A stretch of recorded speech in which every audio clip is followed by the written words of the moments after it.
Hello everyone, welcome back to the channel. कैसे हो आप सब? आज हम करेंगे अपना चैप्टर ग्रीन स्किल्स। ठीक है, सो बिना किसी देरी के स्टार्ट करते हैं।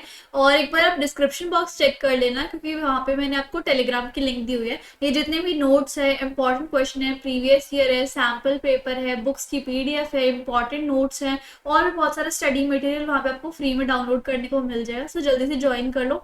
और आपको मैंने इंस्टाग्राम की लिंक भी दी हुई है। कोई भी डाउट है ना, चिन्ना सा भी कुछ पूछना है, कोई क्वेरी है, तो आप मुझे इंस्टाग्राम पे फॉलो करके डीएम कर देना, आई रिप्लाई। ठीक है, सो अब बिना किसी देरी के स्टार्ट करते हैं अपने चैप्टर ग्रीन स्किल्स।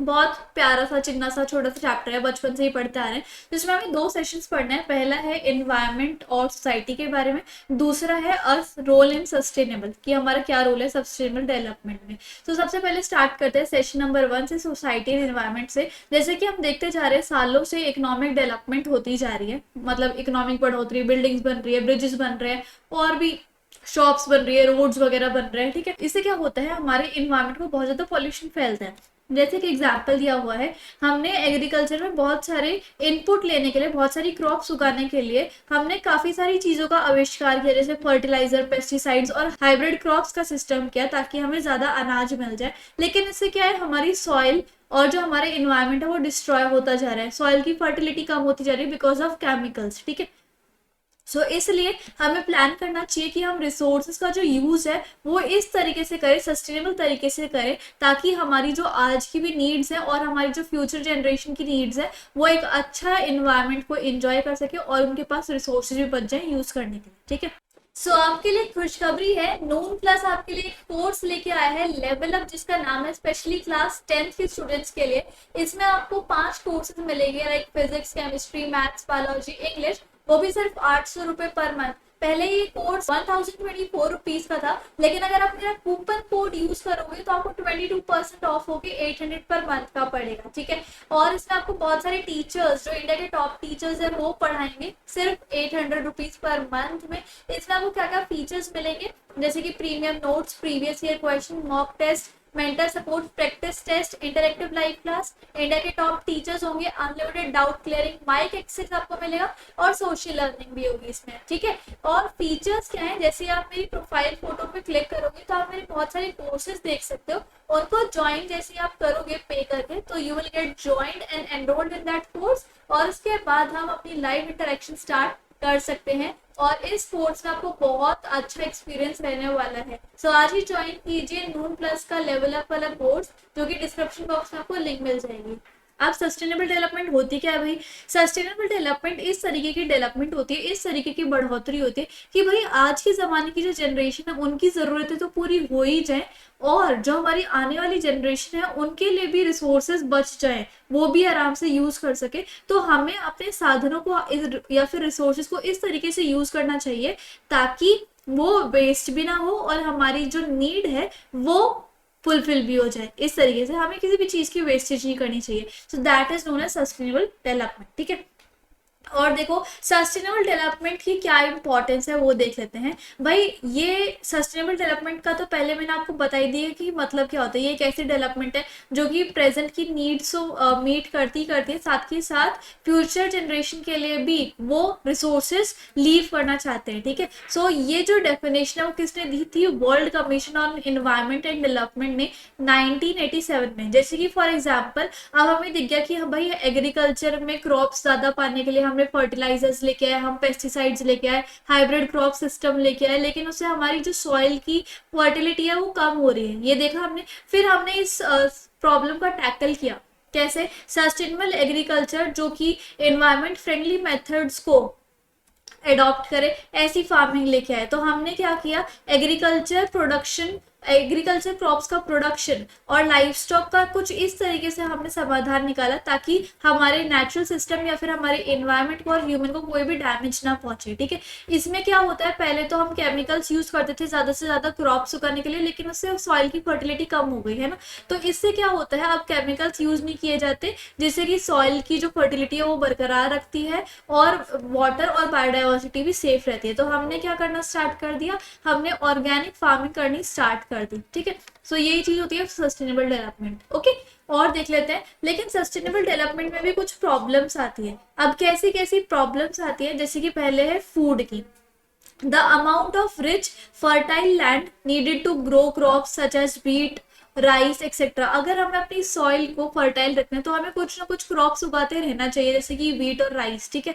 लेकिन अब क्या होता है, हम जो अपनी जमीन है, हम जो अपनी लैंड है, वो अलग अलग पर्पसेस के लिए यूज कर लेते हैं, ठीक है। जैसे बिल्डिंग्स बना दी, रोड्स बना दिए, ब्रिजेस बना दिए, इस तरीके से। तो जो सॉइल के न्यूट्रिएंट्स है वो डिप्लीट होना स्टार्ट हो गए, बहुत सारे केमिकल्स मिलने लग गए, जिससे कि सॉइल की जो स्पॉइलिंग है, खराब होना है, वो स्टार्ट हो गई बिकॉज ऑफ केमिकल फर्टिलाइजर्स। तो हमें केमिकल फर्टिलाइजर्स यूज नहीं करने चाहिए, इससे क्या होगा, हमें जो फूड है वो अच्छे से नहीं मिल पाएगा, ठीक है। और देखो वाटर में दिक्कत आ रही है, जैसे कि हम फ्रेश वाटर ज्यादातर कहाँ से लेते हैं, रिवर से लेते हैं, पॉन्ड से लेते हैं, पीने के लिए भी और सफाई के लिए भी। लेकिन उसी पानी में हम कचरा डाल देते हैं, है ना, गार्बेज डंप कर देते हैं। सो इससे क्या होता है, पानी और जो पॉन्ड्स है वो, मतलब रिवर्स और जो पॉन्ड्स है वो पॉल्यूट होते हैं, और इससे बहुत सारे सालों के बाद हमारे पास कोई भी साफ पानी नहीं बचेगा, जरा सा भी साफ पानी नहीं बचेगा, तो वाटर की भी दिक्कत आ जाती है। फ्यूल, अब हम पेड़ काटते जा रहे हैं ताकि हमें पेड़ों से लकड़ियां मिल जाए, और हम अपने घर बना रहे, फर्नीचर बना रहे। जितने ज्यादा पेड़ कटेंगे उतना ज्यादा क्लाइमेट हमारे एरिया का बदल जाएगा, बहुत ज्यादा एक्सट्रीम वेदर कंडीशन आ जाएगी, जैसे बहुत सारे फ्लड्स आ जाएंगे, सर्दियों में बहुत ज्यादा सर्दी पड़ेगी, गर्मियों में बहुत ज्यादा गर्मी पड़ेगी, जिससे कि लोगों का रहन सहन बिगड़ जाएगा। तो सस्टेनेबल डेवलपमेंट में ये कुछ प्रॉब्लम्स आती हैं। अब सस्टेनेबल डेवलपमेंट में क्या क्या चीजें इंक्लूड होती है वो देखो। एक तो हमें रिसोर्सेज को कम यूज करना चाहिए, अगर बहुत ज्यादा ही जरूरत है ना तब यूज करना चाहिए, ठीक है। और रिसाइकल रीयूज करना चाहिए, जैसे प्लास्टिक की बोतल है, अगर किसी उसमें जूस आया था तो आप उसको पानी डालने में काम कर लो, इस तरीके से। साइंटिफिक मैनेजमेंट करना चाहिए रेन्यूएबल रिसोर्सेज के लिए, ज़्यादा से ज़्यादा ट्रीज प्लांट करने चाहिए। कंक्रीट बिल्डिंग्स अगर आप बना रहे हो तो उनके बीच में भी, आसपास भी पेड़ वगैरह उगा दो, ठीक है। इन्वायरमेंट फ्रेंडली मटेरियल को यूज करो, बायोडिग्रेडेबल मटेरियल को यूज करो, ऐसी टेक्नोलॉजीज का यूज करो जो कि इन्वायरमेंट फ्रेंडली है और रिसोर्सेज भी काफी अच्छे यूज हो जाए। अब ऐसा नहीं है कि हम अपने इन्वायरमेंट के लिए कुछ नहीं कर रहे हैं, हम बहुत कुछ कर रहे हैं। जैसे कि हम पहले कंप्लेंट करते थे कि भाई जो कोल है, पेट्रोलियम है, नेचुरल गैस है, वो लिमिटेड है, हमें उन्हें सावधानी से यूज करना चाहिए। तो इस प्रॉब्लम का भी हमने समाधान निकाला, हमने इलेक्ट्रिक कार्स बना दी जो कि अब बिजली से चलेंगी, ठीक है। सो इससे क्या हुआ, जो पेट्रोल, नेचुरल गैस, कोल पे हमारी डिपेंडेंसी थी वो कम हो गई इलेक्ट्रिक कार के आने से, सोलर एनर्जी वाली कार ज्यादा आ गई। तो इससे क्या है, हम जो है हमारे इन्वायरमेंट में जितनी भी प्रॉब्लम्स है उस पे एक एक करके हम काम करते जा रहे हैं, ठीक है। ऑर्गेनिक मतलब हमने पहले कौन कौन सी फार्मिंग थी जिसमें हम केमिकल्स यूज करते थे, अब हमने ऑर्गेनिक फार्मिंग का आविष्कार किया कि भाई सब कुछ नेचुरली होने दे, ताकि सॉइल की फर्टिलिटी भी खराब ना हो, पानी भी डिस्टर्ब ना हो, और अलग अलग चीजें भी हमने करनी स्टार्ट कर दी, ठीक है। और देखते हैं सस्टेनेबल डेवलपमेंट गोल्स, इसको हम शॉर्ट फॉर्म में क्या बोलते हैं, SDGs, ठीक है। सो इसमें क्या होता है, इसका मेन फंक्शन ये होता है कि सब लोग जो है वो आराम से, शांति के साथ और बढ़ोतरी के साथ जिए। सस्टेनेबल डेवलपमेंट गोल्स जो है वो लॉन्च किसने किए थे, United nation sustainable development summit in New York में सितंबर 2015 में। और ये था एजेंडा कि 2030 तक ये सारे SDGs जो है वो सभी कंट्रीज में आ जाने चाहिए, फॉलो करने चाहिए। इसमें कंट्रीज को ये टारगेट मिला है कि उन्हें ये सारे जो टारगेट्स है वो 2030 तक अचीव करने हैं। टोटल कितने गोल्स हैं, 17 गोल्स हैं, और उनका क्या एम है कि जितने भी इंपॉर्टेंट इश्यूज है जो कि बिजनेस को फेस करते हैं, गवर्नमेंट को, सोसाइटी को, उनका टेक केयर करना चाहिए। कुछ इश्यूज जैसे कि poverty, gender equality, water use, energy, chemical change, biodiversity, इनके ऊपर भी ध्यान देना है। और अब कंट्रीज जो वो पॉलिसीज, रेगुलेशंस, रूल्स वगैरह बना रही है ताकि सस्टेनेबल सिस्टम जो है वो मीट हो जाए, सारे इकोनॉमिक सेक्टर्स जो है वो सिक्योरली, अफोर्डेबल और सस्टेनेबल इकोनॉमी बने। मतलब इकोनॉमी इस तरीके से हो, मतलब बनाओ जितने रोड्स बनाने, बनाओ मतलब करो जितनी डेवलपमेंट करनी है, लेकिन एनवायरनमेंट को कोई नुकसान ना हो। अगर कोई प्रॉब्लम भी है तो उसको सॉल्व करो, इस तरीके से, ठीक है।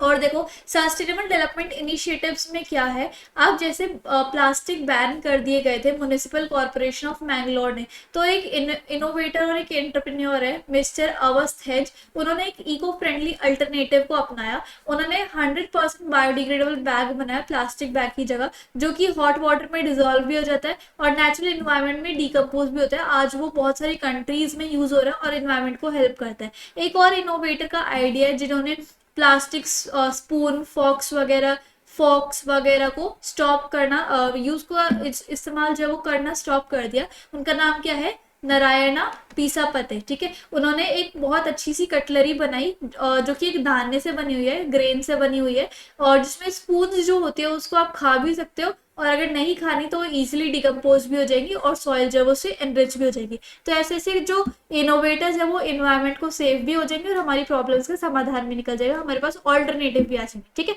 Next is sustainable process. जैसे कि बहुत सारी प्रैक्टिस है, लाइक ऑर्गेनिक फार्मिंग है, वर्मी कंपोस्टिंग है, रेन वाटर हार्वेस्टिंग है, ये हमारे इन्वायरमेंट को हेल्प करते हैं, बचाने में हेल्प करते हैं, ठीक है। ऑर्गेनिक फार्मिंग से फार्मर्स जो है उसमें केमिकल पेस्टिसाइड फर्टिलाइजर्स यूज नहीं करते, ठीक है। To increase their production they use organic और नेचुरल फर्टिलाइजर, जैसे कि काउडंग केक हो गया, मैन्योर के रूप में वो यूज करते हैं, खाद वाद के रूप में, ताकि क्रॉप्स को ग्रो कर सके। इससे बेटर क्वालिटी का केमिकल फ्री क्रॉप्स हमें मिलता है और सेम टाइम सॉइल की क्वालिटी भी फ्यूचर यूज के लिए बरकरार रहती है। नेक्स्ट अब हम चलते हैं सेशन नंबर 2 की तरफ, our role in sustainable development जो है वो तभी होगी जब ये भाई हम सारे मिलके जब काम करेंगे। सबसे पहले तो हमें खुद पे लागू करना चाहिए कि हाँ हमें अपने एनवायरनमेंट के लिए कुछ करना चाहिए, जितनी भी वेस्टेज हो रही है उसको रोकना चाहिए। अगर हम अपने से ही स्टार्ट करेंगे तब हम दूसरों को भी बदल पाएंगे, और जब सारे मिलके सस्टेनेबल डेवलपमेंट के बारे में सोचने लग जाएंगे तो फिर सस्टेनेबल डेवलपमेंट अचीव होती चली जाएगी, ठीक है। हमें एक रिस्पॉन्सिबल इन्वायरमेंट सिटीजन बनना चाहिए जो कि इन्वायरमेंट को प्रोटेक्ट करे अपने खुद के एफर्ट से।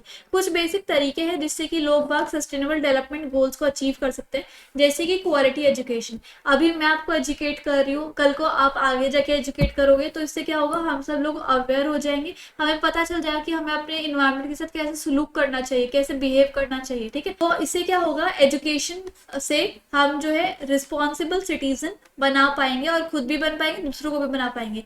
Next step is clean water and sanitation. हमें इंडिया में एफर्ट्स करने चाहिए ताकि बहुत सारे टॉयलेट्स बनवाए और सैनिटेशन साफ सफाई के ऊपर लोगों को अवेयर करें, ठीक है। और देखो अफोर्डेबल एंड क्लीन एनर्जी, हमें सोलर पावर का यूज करना चाहिए, क्योंकि सोलर पावर तो हर जगह अवेलेबल है, सन रोज आते हैं, तो फिर सोलर पावर का यूज करके हम बहुत सारे नॉन रिन्यूएबल रिसोर्सेज को या फिर फ्यूल्स को हमें जलाने की जरूरत नहीं पड़ेगी, जैसे कोल वगैरह। इससे क्या होगा, इलेक्ट्रिसिटी भी सेव हो जाएगी, पावर जनरेशन भी रुक जाएगी, ठीक है, और इन्वायरमेंट को पॉल्यूशन नहीं होगा। उसके बाद decent work and economic growth, हम अच्छी अच्छी जॉब्स पढ़ के अच्छी अच्छी जॉब्स कर सकते हैं, हम अपना ख्याल रख सकते हैं, अपनी फैमिली का ख्याल रख सकते हैं, हम अपनी सोसाइटी में कंट्रीब्यूट कर सकते हैं, अपनी खुद की मेहनत से हम स्किल्स को डेवलप कर सकते हैं और अपनी कम्युनिटी में वैल्यू प्रोवाइड कर सकते हैं। रिड्यूस इनइक्वालिटीज, हम जो भेदभाव होता है उसको रिड्यूस कर सकते हैं, जैसे कि सबके साथ हेल्पफुल होके, सबके साथ फ्रेंडली होके, सबके साथ वर्क करके, खेल के, और चाहे वो छोटा सा लड़का है, लड़की है, कोई भी क्लास का, कास्ट है, हम सबको उन सबकी हेल्प करनी चाहिए, ठीक है। तो इससे क्या होगा, हम समाज में एक अच्छी वैल्यू दे रहे हैं, इससे सस्टेनेबल डेवलपमेंट अचीव होगी। सस्टेनेबल सिटीज और कम्युनिटीज, हमें एनर्जी को सेव करना चाहिए, लाइट ऑफ करनी चाहिए, फैन ऑफ करनी चाहिए जब उनका यूज ना हो। अब देखो, अब बचपन से ये सब चीजें पढ़ते आ रहे हो कि जब हमें हमारे यूज हो तो लाइट और पंखे वगैरह और जितनी भी जो काम की चीजें नहीं उनको बंद कर देना चाहिए, स्विच ऑफ कर देना चाहिए। अब ये चीज आपके दिमाग में छप गई तो आप क्या करते हो, जब किसी दूसरे रूम में जाते हो तब सब कुछ ऑफ करके जाते हो। क्यों? क्योंकि आपके दिमाग में चीज हमेशा से छपी हुई है कि भाई बंद करना है स्विच, ठीक है। तो इससे क्या होता है, एजुकेशन का बहुत फायदा होता है और हमारे इन्वायरमेंट जो है सेफ रहता है, समझ रहे हो। और देखो, नेचुरल लाइट जितनी हमें यूज हो सके उतने हम यूज करें, energy efficient light, LED bulbs और अप्लायंसेस को यूज करें, रिस्पॉन्सिबल कंज्यूमर्स एंड प्रोड्यूसर्स बने। हमें रीयूज करना चाहिए ग्लास, पेपर, प्लास्टिक, वाटर को, क्लॉथ बैग यूज करना चाहिए फ्रूट एंड वेजिटेबल्स के लिए, और डिनोट थिंग्स, हमें डिनोट करना चाहिए जैसे कि क्लोथ्स, बुक, फर्नीचर, वुड वगैरह। Buy seasonal fruits and vegetable local grower से। लीक टैप को रिपेयर करवाना चाहिए ताकि वेस्टेज ऑफ वाटर ना हो, और गार्बेज को अच्छे से सॉर्ट करके कि भाई ये बायोडिग्रेडेबल है और ये नॉन बायोडिग्रेडेबल है, उसको हमें सॉर्ट करके फिर गार्बेज को ट्रीट करना चाहिए डिस्पोजिंग से पहले। और हम अपनी लाइफ ऑफ वाटर को भी प्रोटेक्ट कर सकते हैं, जैसे कि समुद्र के किनारे देखा कितना सारा प्लास्टिक मिलता है जो कि मरीन लाइफ को, मतलब जो जानवर पानी के नीचे रहते हैं उनको डिस्ट्रॉय कर रहा है। हमें अपनी मरीन लाइफ को प्रोटेक्ट करना चाहिए, क्योंकि आपको पता है जितनी आबादी जानवरों की धरती पे उससे 80% जो ज्यादा आबादी है वो पानी के नीचे, तो हमें उस आबादी को, उस पॉपुलेशन को बचाना बहुत ज्यादा इंपॉर्टेंट है। और हमें अपने ओशंस को सेव करना चाहिए पोल्यूशन से, ताकि हमारी मेरीन लाइफ जो है वो सेव हो सके। प्रोटेक्ट लाइफ ऑन लैंड, हमें अपने ट्रीज को कट होने से बचाना चाहिए, अगर ट्रीज कटोगे तो सोयल इरोजन की प्रॉब्लम आएगी, लैंड जो है वो सूखी सूखी रहेगी और कल्टीवेशन भी नहीं कर पाएंगे। तो इसलिए हमें बहुत सारे ट्रीज प्लांट करने चाहिए और ये जो है एक सस्टेनेबल डेवलपमेंट की तरफ एक अच्छा सा स्टेप होगा, ठीक है। सो इस तरीके से, अच्छा जैसे कि मान लो ट्रीज आपको कट करने भी है, जैसे कभी फर्नीचर बनाना होता है, टिम्बर की कल्टीवेशन होती है, और कभी कभी हमें पेड़ों को काटना पड़ता है मेडिसिनल पर्पस के लिए। तो ऐसे खेतों की या फिर ऐसे फॉरेस्ट की अलग फॉरेस्ट्री होनी चाहिए, अलग एरिया को डिनोट करना चाहिए, ठीक है। और जो हरे भरे जिसका और बाकी जो नॉन यूजफुल ट्रीज हैं उनको एक अलग जगह पे करना चाहिए। जिनका प्रोडक्शन वाला काम है वो ट्रीज अलग प्लांट करनी चाहिए, जो नॉन प्रोडक्शन वाले हैं उनको अलग प्लांट करना चाहिए। तो इस तरीके से हम अपने सस्टेनेबल डेवलपमेंट को अचीव कर सकते हैं। तो आई होप आपको आज का लेक्चर समझ में आया होगा। टेलीग्राम एंड इंस्टाग्राम पे फॉलो कर लेना फॉर नोट्स, और कोई भी डाउट हुआ तो, कुछ भी पूछना हो तो। So if you like the video and explanation, then please like, share, comment and subscribe the channel. Thank you so much.